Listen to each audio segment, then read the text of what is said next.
Welcome to Amplifying Your Wellness with TLC, a place where we discuss your self-care and wellness through our guest stories, information, and tips on how to live healthier and happier lives. We are Twin Life Coaching and Business Services with your host, myself, Tara Lehman, and my business partner and wonderful sister, Barb Schutt. We care about increasing awareness around self-care and mental health through this podcast, coaching, and more. To find about more of our services, please visit us at twinlifecoaching.ca.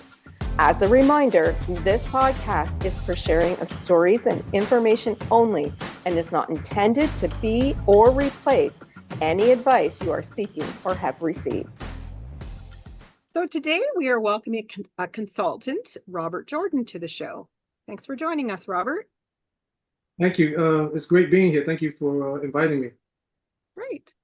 So Robert, I'm wondering if you could tell our audience a little bit about your background with regards to wellness. Well, I mean, I can tell you like what I do for self-care. Some of the things I do in the morning when I wake up. You know, I thank the universe for waking me up. I might read a verse out of the Bible, or there's a what do you want to call it? It's on YouTube and other platforms. It's called My Daily Word. I'll listen to something, and the house is very quiet, so it's my time. You know, just to have peace with the universe. Yeah. Before you start your day. Yes, before I start my day. Oh, that's awesome. It's nice your house is so quiet in the morning. Yeah. And I love that you start with gratitude, because I think that thanking, just a lot of people need to be reminded either at the end of the day or the beginning of the day what they're grateful for, so that they can end their day well, or in your case, start the day on a positive note. Yeah. Love that you do that. That's amazing. Yeah, so absolutely. I want to get to our topic today for our audience, and we're going to talk about identity theft as it relates to, the fears and the wellness and self-care that we have. And we know this topic's important for many people who may have been affected by it. But why don't you tell us why this topic's important for you and why you help others? Well, identity theft is closely linked to wellness and self-care because it directly impacts our sense of security, peace of mind, and overall well-being. Your personal information is compromised. It can lead to stress, anxiety, and a significant, depletion in your life. This can affect your mental and emotional health, making it harder to focus on other aspects of your self-care. By taking a proactive step to protect your identity, you're not just safeguarding your financial and your personal information, but also taking care of your mental health. Mental health is so important. You might be driving to work every day, so you might, if you are concerned about your finances or someone getting into your finances, that can wreak havoc while you're driving. Your concentration where you need to concentrate, and you're just not looking out for yourself, but you're looking out for other drivers, other pedestrians. And living in this big city I live in, is scooters, is e-bikes, just everything on the road. Yeah. Go ahead, Barb. I was going to say, just to share a personal experience, I know the stresses of financial theft. I had that happen to me, was it last year? Yeah. So, it's very scary. And you're right. It does. It really affects you mentally when someone's in your bank account, doing things with your money. So I totally hear you. Been there. Yeah. And I like that you also talk, Robert, about the lack of focus that this can give to people. If you're worried, like Barb was, for example, or anybody else who may have had identity or other financial thefts, your focus, especially when driving or you're trying to work at work and you're trying to focus on that. I mean, the lack of focus becomes heightened because you're worried about all the other things going on. And, when we talk about identity theft, now that there's somebody out there who's pretending to be you. And, in the case of Barb and I, we're identical twins. So if there is a triplet out there, we certainly don't know who they are. So, if you don't have that twin sister, or family like that, you've got to start questioning that. And that really brings back to that whole idea of the focus. We need to focus when we're driving. We need to focus when we're at work, and we don't want to worry about this. Yeah, I agree. Absolutely. Yeah. yeah. So, now that I've shared that, considering with the world today, identity theft or, other issues such as people getting into other people's bank accounts is certainly on the rise. What challenges do you foresee moving forward with this? Do you see this happening more with the technologies out there? What are your thoughts on all that? Well, as technology continues to advance, the challenges surrounding identity theft and unauthorized access to bank accounts are likely to become more complex. Mm-hmm. And here are some key challenges that we may face moving forward. Increased sophistication of cyber attacks. Mm-hmm. Cyber criminals are continuously evolving their methods of using sophisticated techniques like AI-driven pushing, social engineering, and malware as defenses improve and attacks are also advancing, making it a constant battle to stay ahead of that technology. Yeah. There's going to be probably more data breaches, even larger data breaches, continue to expose personal information, making it easier for criminals to commit identity theft. The more data that's available on the dark web, the easier it becomes to piece together the information needed for fraudulent activities, to, as you both said, to create that third person. Mm-hmm. Yeah, exactly. Yeah. And just this is going to be more and more, cyber criminals, they don't sleep. Yeah. And then they create AIs for them to get sleep, to do the work, to do the snooping. Yeah. I was going to ask you more about the AIs and what your thoughts were around how that might affect it going forward. You kind of already talked about that the AI is going to cause, them to be able to sleep at night while the AI does the homework for them. Do you feel that that's just going to continue to get worse and worse? Yes, I think I feel that way. I'll facts tell, stories sell. I'll tell you a quick story. It was on 60 Minutes where this well-known actress, what do you want to call her assistant, called her, but she didn't call. They used AI. It was on 60 Minutes. Oh. And the AI voice was, she couldn't tell. She's like, oh, the assistant asked for this big movie star's passport number. Oh, wow. And she said, sure. Oh, you don't have it yet? Oh. She, read it off, and she That's insane. Yeah. And the 60 Minute reporter was like, wow, he couldn't believe it. So now the real assistant called back and she said, that was not me. That was AI. You gave AI your passport number. So the voice was crystal clear, just like her, the mannerisms, the rhythm in the voice, everything. So, it's, like every technology, so it's good, it's used for good, but a lot of it's used to reap the benefits or to just to wreak havoc in people's lives, especially seniors. Yes. Yeah. Yeah, because your mother, your father, your grandmother, your great aunt, they wanna help their grandson or their great nephew or great niece, jail, can you come get me out, That's Yeah, a big and it's not one. yeah, yeah. Yeah, That that's so that true. exact one's going around up here too. Yeah. Yeah, Go ahead, yeah. Barb.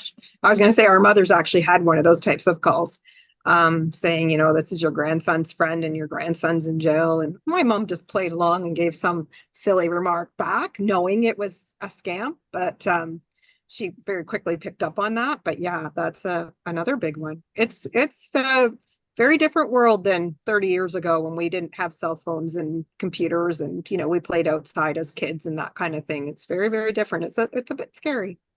Yeah, absolutely. Let me ask you this. Do you have a couple of tips that we could potentially do to help us feel more confident that we're safe or that we're as secure as we're able to be in the world that we're in? Yeah, yes, I do. I have a couple of tips. So individuals, business owners, you should always use a two-factor authentication. That's a method that requires two forms of identification to access any account or data. Example, a username and password, verification, and you receive a text message asking, is this you? So that's one form of defense or tip. Another tip is you should always use unique passwords. Your passwords should have at least one uppercase letter and numbers and symbols. Mhm. You know, Yeah. Another tip is you should monitor your accounts regularly. Check your bank statements. In this fast-paced world, you could do it right on your phone.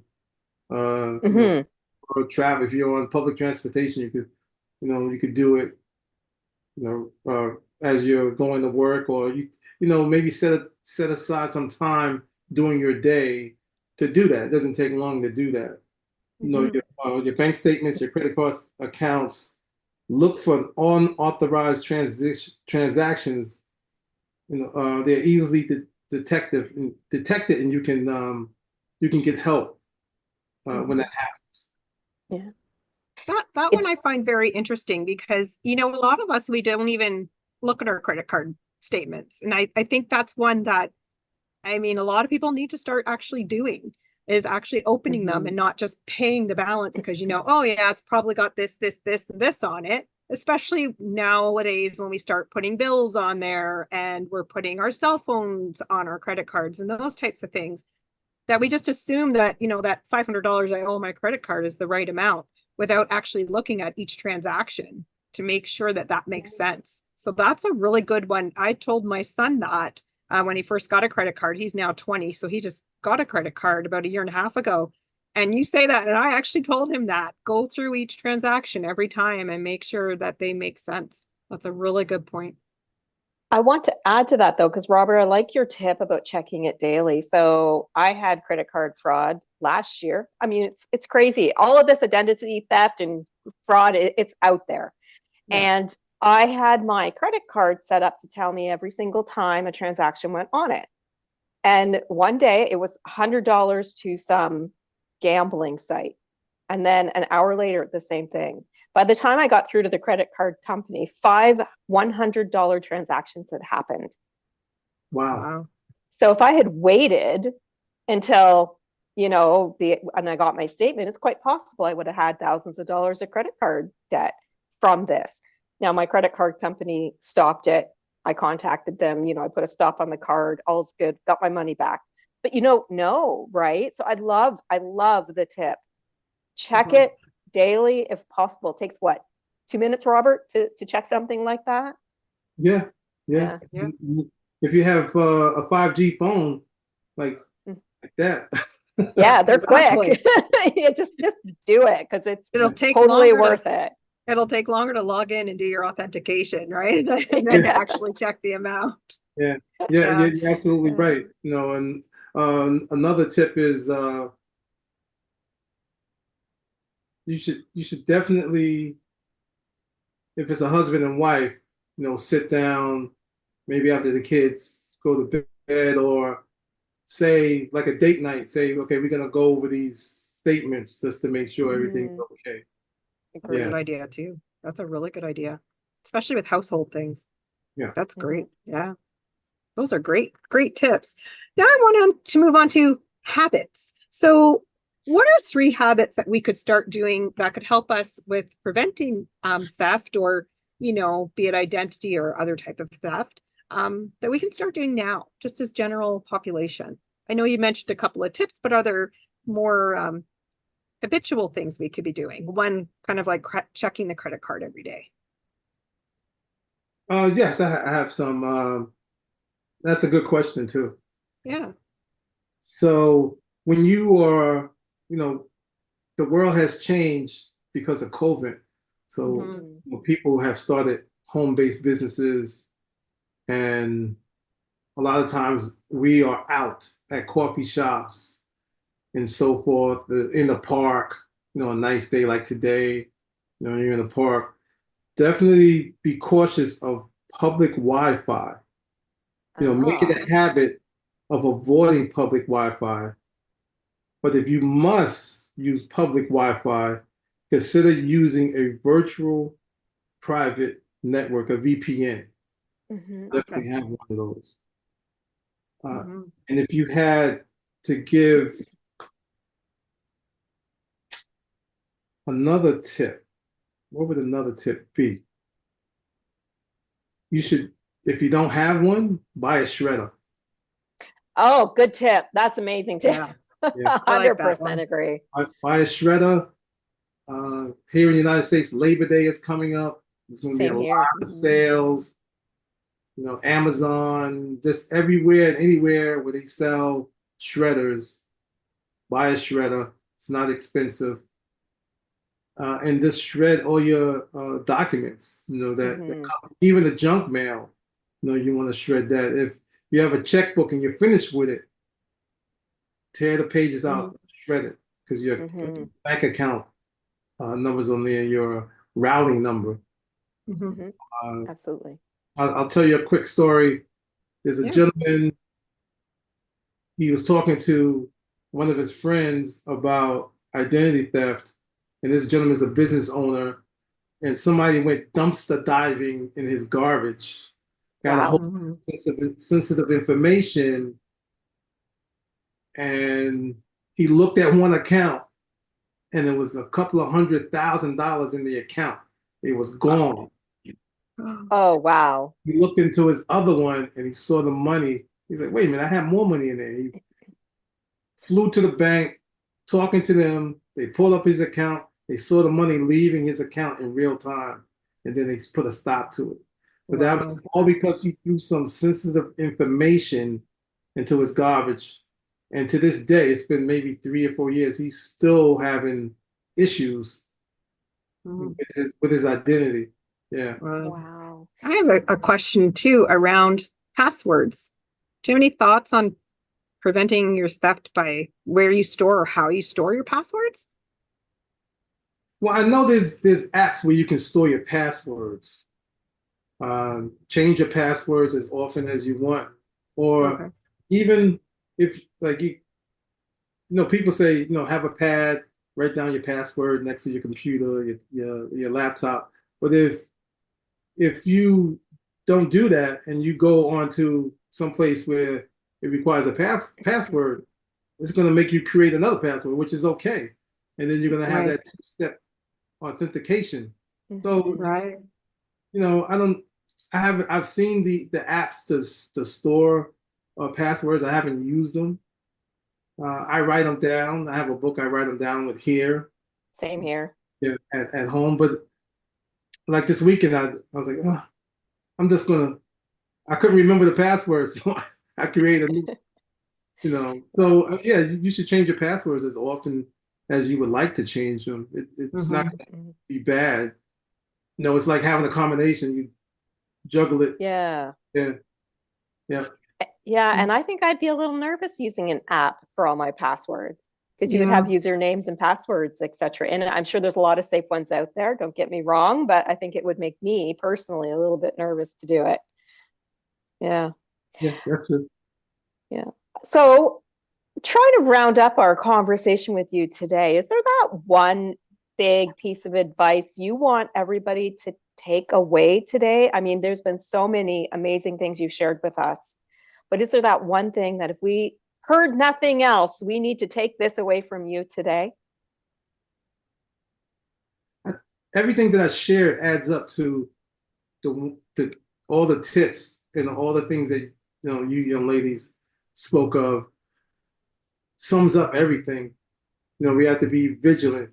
Two-part authentication. Having a shredder. You can have a shredder party. Everybody. Hey, Oh, come I on. like that. Oh, listen, no, just don't bring your sensitive information. Bring your shredder with you. Bring some clear plastic bags. We're gonna have a shred party, and the paper, recyclable. You're helping the environment, and if you do it like around November, and you are gonna send packages, that could be padding for the packages. Oh, I love that. Yeah. Yeah. So I think, everything that we talked about, all the things that you asked me, is the tip. Yeah. All the little things we do to protect our family and information daily. It has to become a routine like anything else. Yeah. Agree. Coffee in the morning, milk or Starbucks. So you just have to start it where it'll be a daily routine, or you pick a day where you're going to do it, or maybe every other week you check everything that needs to be checked, or all the sensitive information and everything. I think you said well when you said we have to be vigilant these days. Like, I think that says it all, right? Yeah, me too. Yeah. Absolutely. You don't want anybody to go dumpster diver. Yeah, exactly. Yeah. Got to have those shredding parties. I love that idea. I have to tell you, where I work full time, because I only do coaching and podcasting and stuff part time, I actually host shredding parties for documentation. And once we've uploaded it to our database, we actually that's hold awesome. shredding parties. Love it. So I love that you said that, because I actually already do that. I think that's the best, because it's highly confidential information. So once we get it uploaded to our database, we do that. Yeah, it's fun. I love it. Used in business and personal. Yeah. I would like to say one more thing pertaining to shredding. There's companies that go around and they shred, like at your business, so you could maybe hire them. If it's a church, people can bring all the sensitive information, and maybe you can schedule the truck to come, and shred. Especially, our seniors. We need to take care of them. They laid the path, for us. I think about my dad, who's 101. My brother look after him, and I was just on the phone with him before I called. I said I have to call him before I do this. So yeah. So you have to take care. Yeah, you can look at companies to come and do it if other people don't have shredders, or you can help a neighbor out, help a senior out. Hey, I see you got all this sensitive information around. It's a fire hazard. Well, I need to get rid of it. You can shred that for that paper that you have. Yeah. I love that idea. Yeah. Great. Thank you so much. Robert, if our audience wanted to learn more about this or wanted to find more about you, how would they reach you? How would they find you online? Online, my website address is Robert B. as in boy Jordan acnibo.com. My email address is jordanrobert226@gmail.com, and you can call me, text me. My mobile phone number is 917-945-4020. Perfect. Thank you. So thank you again today, Robert, for the great conversation. Thank you for having me. This has been a blast. You guys are truly doing something that's needed. You bring value to the marketplace. So thank you for having me. Well, I Thank thank you, you and for you providing too. some value, yeah, for our Yes. listeners. We want to also remind our listeners of our Amplifying Your Wellness with TLC community. We're here to help you through safe and a welcoming community with free discussion groups, ebooks, resources, and more. You can find the link on our website as well. We hope to see you there. Thank you to our listeners for joining us with Robert today. We hope you were able to take away some great key points that will help you on your self-care journeys. To learn more about all of our services, please visit us at twinlifecoaching.ca. Until next time, remember, you've got this.